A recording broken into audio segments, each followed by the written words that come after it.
Welcome student. आजच्या लेक्चरमध्ये आपण रेट ऑफ केमिकल रिएक्शनचा स्टडी करणार आहोत. त्याचबरोबर रेट ऑफ केमिकल रिएक्शन हे कोणत्या फॅक्टरवरती डिपेंड असतं याचाही स्टडी आपण या लेक्चरमध्ये करणार आहोत. सर्वप्रथम रेट ऑफ केमिकल रिएक्शन म्हणजे काय असतं? रेट ऑफ केमिकल रिएक्शन म्हणजे ते केमिकल रिएक्शन होण्याचा स्पीड. एखादी रिएक्शन होत असेल तर ते कोणत्या स्पीडने होती यालाच काय म्हणतो आपण? Rate of chemical reaction. Rate म्हणजेच speed. Okay. Some reaction are completed in short time while the some reaction requires long time for the completion. आपल्याला माहिती प्रत्येक रिएक्शन ही एकाच स्पीडमध्ये होत नाही. काही काही रिएक्शनला वेळ लागतो तर काही काही रिएक्शन एकदम फास्टमध्ये होते. त्यालाच काय म्हणतो आपण? म्हणजेच काय म्हणू शकतो आपण? Rate of different reaction is different. प्रत्येक रिएक्शनचा रेट किंवा स्पीड हा वेगळा असतो. ओके. एक्झाम्पल जर बघितलं गेलं तर melting of ice at a room temperature आणि milk turns into the curd at a room temperature. या दोन एक्झाम्पलमध्ये melting of ice at a room temperature ही फास्टर रिॲक्शन आहे कुणापेक्षा? Conversion of milk into the curd. त्याचबरोबर दुसरे दोन एक्झाम्पल काय? Gas starts burning on the ignition. Gas एकदम पेट घेते पेट घेते आणि इग्निशनला फ्रॅक्शन ऑफ सेकंडमध्ये चालू होते. यालाच काय म्हणतो? ही कशी आहे? फास्ट प्रोसेस आहे. सेकंड एक्झाम्पल काय आहे? Formation of alcohol. आता अल्कोहोल जी काय फॉर्म होण्याची प्रोसेस आहे ती कशी आहे? स्लो आहे. आता कधी कधी काय होतं, एकाच प्रकारची जी रिॲक्शन आहे, एकच टाईपची रिॲक्शन ही वेगवेगळ्या टेम्परेचर किंवा वेगवेगळ्या कंडिशनमध्ये वेगवेगळ्या स्पीडमध्ये कम्प्लीट होते. फॉर एक्झाम्पल बघा, milk turns into curd in a summer season. म्हणजेच काय? दुधाचं दह्यामध्ये कन्व्हर्जन होते. हे उन्हाळ्यामध्ये एकदम फास्टमध्ये होतं. ओके. पण हीच रिॲक्शन, सेम रिॲक्शन जर विंटरमध्ये म्हणजेच हिवाळ्यामध्ये जर केली तर ती एकदम स्लो होते. म्हणजेच काय म्हणायचं? Sometimes same reaction occurs at a different rate at a different condition. कंडिशनचा पण तिथं फॅक्टर इम्पॉर्टंट आहे. आता हे कुठले कुठले फॅक्टर्स आहेत की त्याच्यावरती आपलं केमिकल रिॲक्शनची जी स्पीड आहे ती डिपेंड असते किंवा रेट ऑफ केमिकल रिॲक्शन हा डिपेंड असतं. तर एकूण असे 5 फॅक्टर्स आहेत. पहिला आहे नेचर ऑफ रिॲक्टंट, सेकंड आहे size of particle of reactant, third आहे कॉन्सन्ट्रेशन ऑफ रिॲक्टंट, फोर्थ आहे टेम्परेचर ऑफ रिॲक्टंट्स आणि फिफ्थ आहे कॅटलिस्ट. ओके. आता आपण वन बाय वन त्याचा स्टडी करूया. Nature of reactant. पहिलं काय? नेचर ऑफ रिॲक्टंट म्हणजेच काय? एखाद्या केमिकल रिॲक्शनचा जो रेट आहे किंवा स्पीड आहे हा त्या रिॲक्टंटच्या असलेल्या रिॲक्टिव्हिटीवरती डिपेंड असतो. Directly depend on reactivity. Rate of chemical reaction is directly proportional to किंवा directly depends on nature or reactivity of the reactant. Reactivity म्हणजे काय? त्या रिॲक्टंटची अशी एक ॲबिलिटी की ती रिॲक्शनमध्ये इन्व्हॉल्व्ह होणार. एखादा एलिमेंट किंवा एखादा रिॲक्टंट एखाद्या रिॲक्शनमध्ये कोणत्या स्पीडनी इन्व्हॉल्व्ह होतो यालाच काय म्हणतो आपण? रिॲक्टिव्हिटी. ओके. जर रिॲक्टिव्हिटी जास्त असेल तर जो काही रिॲक्शन कम्प्लीट होण्याचा जो स्पीड आहे तो फास्ट असणार. जर रिॲक्टिव्हिटी कमी असेल तर रिॲक्शन कम्प्लीट होण्याचा जो काही स्पीड आहे तो कसा असणार आहे? स्लो असणार आहे. The reactant having higher reactivity have higher rate or speed of the chemical reaction. Okay. Example काय त्याचं? जर मी ॲल्युमिनियमची रिॲक्शन डायल्यूट ॲसिड सोबत केली आणि त्याचबरोबर झिंकची पण रिॲक्शन मी डायल्यूट ॲसिड सोबत केली तर यामध्ये ॲल्युमिनियमची रिॲक्शन डायल्यूट ॲसिड सोबत ही फास्ट होणार आहे कुणापेक्षा? झिंकची रिॲक्शन डायल्यूट ॲसिड सोबत होण्यापेक्षा. असं का? कारण की ॲल्युमिनियम हा डायल्यूट ॲसिड सोबत एकदम फास्ट रिॲक्ट करतो. त्याची रिॲक्टिव्हिटी जास्त आहे कुणापेक्षा? झिंकपेक्षा. म्हणून ही जी रिॲक्शन आहे ॲल्युमिनियमची डायल्यूट ॲसिड सोबत जी रिॲक्शन होणार आहे ती कशी असणार आहे? फास्टर असणार आहे. Reactivity of aluminium is greater than the reactivity of zinc. So the reaction of the aluminium with dilute acid is much higher than the किंवा at a high rate okay than the zinc with the dilute acid. Next factor आहे size of the particles of reactant. Rate of chemical reaction is inversely proportional to the size of particle of reactant. Okay. जी काही रिॲक्टंटची size आहे ही जेवढी जास्त असेल तेवढं rate of chemical reaction काय असणार आहे? कमी असणार आहे.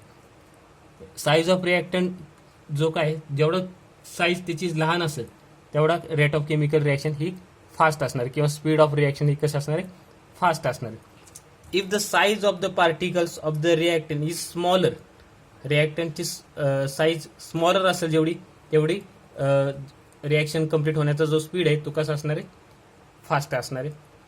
लार्जर जेवढी साईज असेल तेवढा रिॲक्शनला लागणारा वेळ किंवा स्पीड जो आहे कमी असणार आहे, स्लो होणार आहे. एक्झाम्पल काय, समजा मी 2 बीकर घेतले, 2 बीकरमध्ये डायल्यूट ॲसिड टाकले, त्याचं अमाऊंट आहे 10 ml.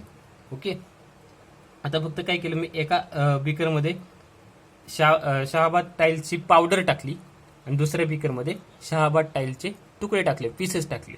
तर या दोघांमध्ये जो रिॲक्टंट आहे कोण आहे, शहाबाद टाईल्स, आणि इकडे काय ह्याची शहाबाद टाईलची इकडे पावडर आहे, इकडे शहाबाद टाईलची पीसेस आहेत. ओके, शहाबाद टाईल्स जी की पावडर फॉर्ममध्ये, ती डायल्यूट ॲसिड सोबत फास्ट रिॲक्शन होणार आहे त्याची, कोणापेक्षा, पीसेस, शहाबाद टाईलचे जे पीसेस आहेत त्याची रिॲक्शन डायल्यूट ॲसिड सोबत ही स्लो होणार आहे. का, कारण की आपण आत्ताच बघितलं, size of particle of reactant is direct inversely proportional to the rate of chemical reaction. जेवढी पावडरची साईज आपल्याला माहिती लहान असते कोणापेक्षा, पीसेसपेक्षा, म्हणून याची रिॲक्शन फास्ट होणार आहे आणि याची रिॲक्शन स्लो होणार आहे. जेवढी साईज कमी तेवढा रिॲक्शनचा स्पीड जास्त असणार आहे, जेवढी साईज ग्रेटर असणार आहे तेवढा रिॲक्शनचा जो स्पीड आहे तो स्लोअर असणार आहे. थर्ड फॅक्टर आहे concentration of reactant. Rate of reactant is inverse directly proportional to the concentration of reactant.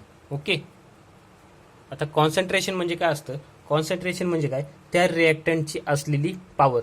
एखादं रिॲक्टंट आहे किंवा एखादं ॲसिड आहे ते किती पॉवरफुल आहे यालाच काय म्हणतो आपण, त्या रिॲक्टंटची असलेली कॉन्सन्ट्रेशन. ओके, आता जेवढं जास्त पॉवरफुल रिॲक्टंट असेल तेवढा स्पीड काय असणार आहे त्याचा जास्त असणार आहे. म्हणजेच काय म्हणू शकतो, जेवढं जास्त कॉन्सन्ट्रेटेड असेल एखादं रिॲक्टंट किंवा एखादं ॲसिड, जेवढं जास्त कॉन्सन्ट्रेटेड असेल तेवढंच ती जी रिॲक्शन आहे ती फास्ट होणार आहे, म्हणजे स्पीड त्याचा काय असणार आहे, रिॲक्शनचा फास्ट असणार आहे. त्याचबरोबर उलटं काय असणार आहे, कॉन्सन्ट्रेशन कमी, म्हणजे कॉन्सन्ट्रेशन कमी कधी होणार आहे, जेव्हा ते एखादं रिॲक्टंट किंवा ॲसिड आहे तर ते जर मी पाण्यामध्ये मिक्स केलं आणि त्यामुळे काय होणार आहे, त्याची पॉवर कमी होणार आहे. ओके, त्यालाच काय म्हणतो आपण, डायल्युटेड सोल्युशन. काय म्हणतो, डायल्युटेड सोल्युशन. आता अशा प्रकारचे डायल्युटेड म्हणजे डायल्युटेड असलेले जे काही रिॲक्टंट आहेत त्याची कॉन्सन्ट्रेशन कमी असणार आहे. ओके, त्यामुळे त्याचा स्पीड पण कसं असणार आहे, कमी असणार आहे. If the reactant are concentrated then the reaction is faster. If the reactant are diluted, diluted म्हणजे काय, कॉन्सन्ट्रेटेड असलेलं जे काही रिॲक्टंट आहे त्याला फक्त मी पाण्यामध्ये मिक्स केलं. ओके, त्यावेळेस त्याला काय म्हणतो आपण, डायल्युटेड सोल्युशन किंवा diluted reactant. Then the reaction is slower. Example काय, reaction of dilute acid with the CaCO3 calcium carbonate is slower. Reaction of dilute acid, कारण की आपण ॲसिड कसं वापरले, डायल्यूट वापरले. तेच जर मी ॲसिड जर कॉन्सन्ट्रेटेड घेतलं असतं, एकदम पॉवरफुल ॲसिड घेतलं असतं, तर ती रिॲक्शन काय झाली असती, फास्टर झाली असती. फोर्थ फॅक्टर काय, temperature of reaction. Okay, rate of reaction is directly proportional to the temperature. आता एखादी रिॲक्शन जर हायर टेम्परेचरमध्ये वर्कआउट होत असेल किंवा एखादी रिॲक्शन आहे ती हायर टेम्परेचरमध्ये सेट असेल तर ती रिॲक्शन कशी असती, फास्ट होते. पण तीच जर रिॲक्शन मी लोअर टेम्परेचरमध्ये सेट केली तर ती काय होणार आहे, रिॲक्शन स्लो होणार आहे. म्हणजेच काय, तुमचं rate of reaction he totally depend काय, जे काही टेम्परेचर आहे त्या रिॲक्शनचं किंवा ॲटमॉस्फेअरिकमधले तिथल्या जे काही टेम्परेचर आहे त्याच्यावरती पूर्णपणे डिपेंड राहणार आहे. एक्झाम्पल काय, conversion of ice into water at a higher temperature. जे काय आईसचं कन्व्हर्जन वॉटरमध्ये होणार आहे हे कधी फास्ट होणार आहे, जेव्हा तिथलं टेम्परेचर काय असणार आहे, जास्त हाय असणार आहे, त्यावेळेस त्याचं कन्व्हर्जन किंवा ती जी रिॲक्शन आहे त्याचा स्पीड कसं असणार आहे, फास्ट असणार आहे. त्याचबरोबर सेकंड एक्झाम्पल काय, dissolving of the sugar into water at a higher temperature. जे काही आपण शुगर जेव्हा एखाद्या वॉटरमध्ये टाकलं, एक बीकर आहे त्याच्यामध्ये मी काय केले, शुगर टाकली. ओके, आणि त्याला असंच फक्त ठेवलं आणि त्याचबरोबर अजून एक बीकर घेतला आणि त्याच्यामध्ये पण सेम अमाऊंट ऑफ शुगर घेतली, फक्त त्याला काय केलं मी, बर्नरनी हीट केले, म्हणजे त्याचं टेम्परेचर वाढवलं. तर या दोघांपेक्षा जास्त पटकन किंवा जास्त स्पीडमध्ये कोणाची रिॲक्शन होणार आहे किंवा डिझॉल्विंग शुगर कशात जास्त पटकन डिझॉल्व होणार आहे, तर सेकंड कंडिशनमध्ये, म्हणजे तिथं ज्याचं टेम्परेचर जास्त आहे तिथं त्याचं काय होणार आहे, रिॲक्शनचा स्पीड किंवा डिझॉल्विंगचा स्पीड काय असणार आहे, जास्त असणार आहे. म्हणजे तुमचं rate of chemical reaction is directly depend कशावरती, टेम्परेचरवरती. ओके, फिफ्थ आणि लास्ट फॅक्टर आहे कॅटलिस्ट. कॅटलिस्ट म्हणजे काय असतं, एखादा सबस्टन्स हा रिॲक्शनमध्ये पार्टिसिपेट करतो पण त्याच्यामध्ये मिक्स होत नाही, त्या रिॲक्शनमध्ये पूर्णपणे मिक्स होत नाही, यालाच काय म्हणतो आपण, कॅटलिस्ट. फक्त काय करतो तो, त्या रिॲक्शनमध्ये पार्टिसिपेट करून रिॲक्शनचा स्पीड वाढवतो, यालाच काय म्हणतो आपण catalyst. Okay. Rate of reaction हा टोटली डिपेंड आहे कॅटलिस्टवरती. कॅटलिस्ट फक्त काय काम करतो, एखाद्या रिॲक्शनमध्ये पार्टिसिपेट करतो, त्या रिॲक्शनचं स्पीड वाढवतो, पण त्या रिॲक्शनमध्ये पूर्णपणे स्वतःचं काहीच इन्व्हॉल्युशन करत नाही, त्याच्यात केमिकली इन्व्हॉल्व होत नाही. ओके. अशा सबस्टन्सला काय म्हणतो catalyst. The substance in whose presence the rate of chemical reaction is changes without causing any chemical change to it is called as catalyst. Example काय, the decomposition of hydrogen peroxide into water and oxygen takes place slowly at a room temperature. Addition of manganese dioxide increase the rate of chemical reaction. म्हणजेच काय, जे काय hydrogen परऑक्साईडचं जे काही decomposition होणार आहे, decomposition म्हणजे काय, एका रिॲक्टंटपासून 2 प्रोडक्ट भेटणे. ओके. डिकम्पोजिशन जे होणार आहे ते रूम टेम्परेचरला खूप स्लो होणार आहे, पण त्या रिॲक्शनमध्ये जर मी मॅग्नेशियम डायऑक्साईड नावाचा जर कॅटलिस्ट ॲड केला तर ती रिॲक्शन त्याच टेम्परेचरला, त्याच रूम टेम्परेचरला एकदम फास्ट होणार आहे. ओके. म्हणजे काय, हायड्रोजन परऑक्साईडचा फॉर्म्युला काय, H2O2. त्याच्यामध्ये जर मी मॅग्नेशियम डायऑक्साईड टाकलं तर काय होणार आहे, वॉटर आणि ऑक्सिजनमध्ये कन्व्हर्जन होणार आहे. पण हे जर नसतं टाकलं तर ते एकदम स्लो झालं असतं. मॅग्नेशियम डायऑक्साईड टाकलं म्हणजे ॲज अ कॅटलिस्ट म्हणून टाकलं तर ते काय होणार, rate of chemical reaction fast होणार आहे. मॅग्नेशियम डायऑक्साईड हे कशासारखं काम करत आहे, कॅटलिस्ट सारखं काम करतं. कळालं. फॅक्टर्स कुठले कुठले डिपेंड आहेत एखाद्या chemical rate of chemical reaction जे आहे. ओके. ते कोणत्या कोणत्या फॅक्टरवरती डिपेंड आहे. Nature of reactant directly proportional आहे. Okay. Size of particles of reactant, जो काही साईज जी आहे ती इन्व्हर्सली प्रोपोर्शनल आहे कुणाला, रेट ऑफ केमिकल रिॲक्शनला. कॉन्सन्ट्रेशन ऑफ रिॲक्टंट, कॉन्सन्ट्रेशन म्हणजे काय, power of that acid or reactant.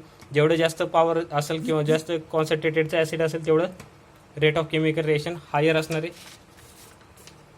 Fourth काय, टेम्परेचर, जेवढे जास्त टेम्परेचर असेल तेवढं रेट ऑफ केमिकल रिॲक्शन जास्त असणार आहे. आणि फिफ्थ आणि लास्ट आहे कॅटलिस्ट. कॅटलिस्ट ॲड केलं की तुमचं रेट ऑफ केमिकल रिॲक्शन काय होणार आहे, वाढणार आहे. थँक्यू.